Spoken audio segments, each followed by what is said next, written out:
नमस्कार श्रोत्यांनो. आज चौथं पुष्प ते आपण माळणार आहोत संत श्रेष्ठ जगद्गुरू श्री तुकाराम महाराज यांच्याबद्दलचं. आपल्या महाराष्ट्राला वारकरी संप्रदायाची एक थोर परंपरा आहे आणि या वारकरी संप्रदायामध्ये भागवत धर्माची स्थापना ज्यांनी केली आणि जो कळसापर्यंत नेला असे जे विविध संत आहेत, त्यामध्ये संत ज्ञानेश्वर, संत तुकाराम, संत नामदेव, संत एकनाथ, समर्थ रामदास स्वामी यासारखे अनेक संत आहेत. ह्या संतांचा जन्म जगत्कार्यासाठी झाला, जगदुद्धारासाठी झाला. पण या संतांचा जन्म ज्या लोकांच्या, ज्या माऊलींच्या, ज्या मातापित्यांच्या पोटी झाला, ते पण किती पुण्यवान असतील, नाही का? खरं तर अशा मुलांना जन्माला घालणं, त्यांना घडवणं आणि जगत्कार्यासाठी अर्पण करणं ही सुद्धा एक फार महत्त्वाची गोष्ट आहे.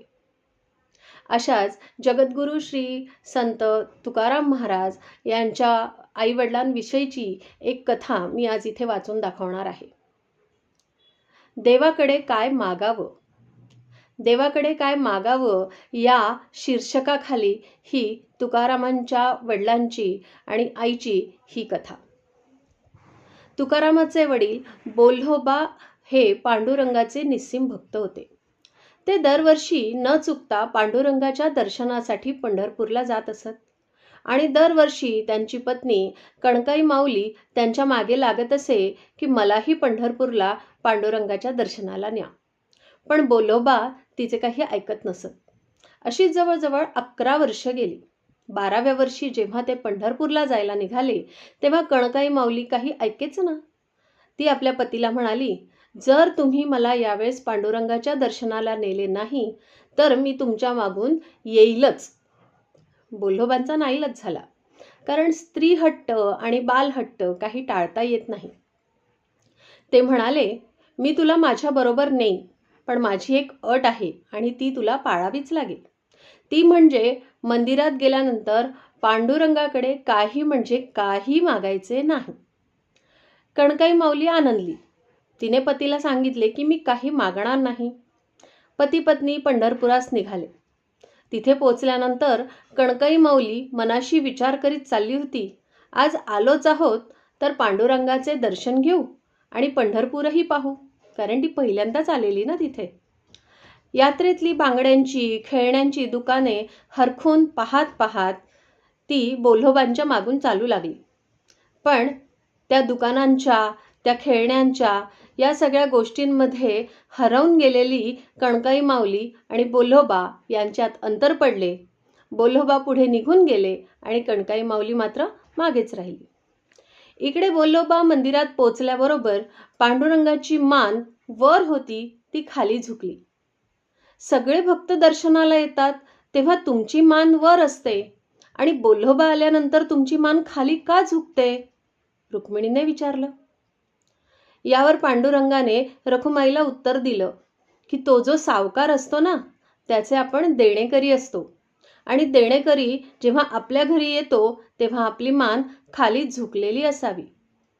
म्हणजे बघा, बोल्होबांनी पांडुरंगाची निस्वार्थपणे इतकी भक्ती केली की प्रत्यक्ष देव हा त्याचा देणेकरी झाला.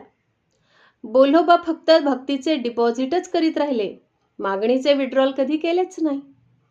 त्यांनी देवाची भक्ती केली पण त्याच्याकडे कधी काही मागितलेच नाही.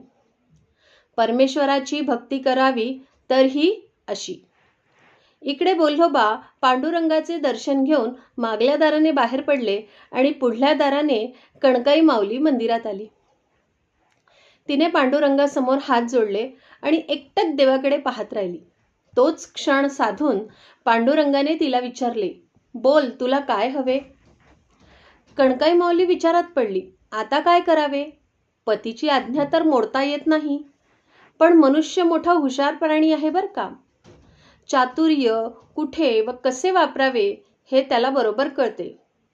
तिने मनाशी पुन्हा विचार केलाय की पतीने सांगितले की देवाकडे काही मागू नकोस, पण हे कुठे सांगितले की देव जर स्वतःहून काही देत असेल तर घेऊ नकोस? हुशार ना खरंच.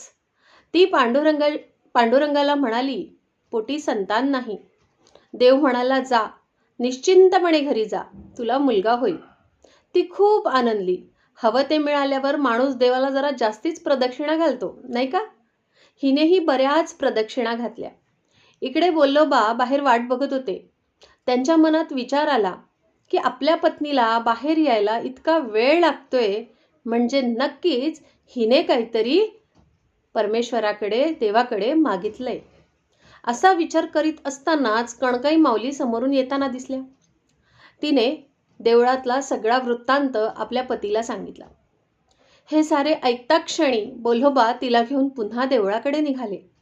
पांडुरंगाकडे बोट दाखवून म्हणाले, याने तुला आशीर्वाद दिला ना की तुला मुलगा होईल, मग त्याला सांग की पुत्र व्हावा ऐसा गुंडा, ज्याचा तिन्ही लोकी झेंडा. जर मला तू पुत्र देणारच असशील तर तुझी भक्ती करणारा, श्वासागणिक तुझेच नाम जपणारा, अखंड निष्कामतेने आणि निस्वार्थीपणे तुझी सेवा करणारा असा आज्ञेचा पुत्र दे. आणि नंतर तुकोबारायांचा जन्म झाला, ज्यांच्या नावाचा डंका आजही वाजतो आहे. फळाची आशा धरून देवाची भक्ती कधी करू नये. आणि जर काही मागण्याची वेळ आलीच तर अशी मागणी असावी की ज्यामध्ये देवही आपल्यासाठी अडकून पडावा. जय श्रीराम. गुरुदेव.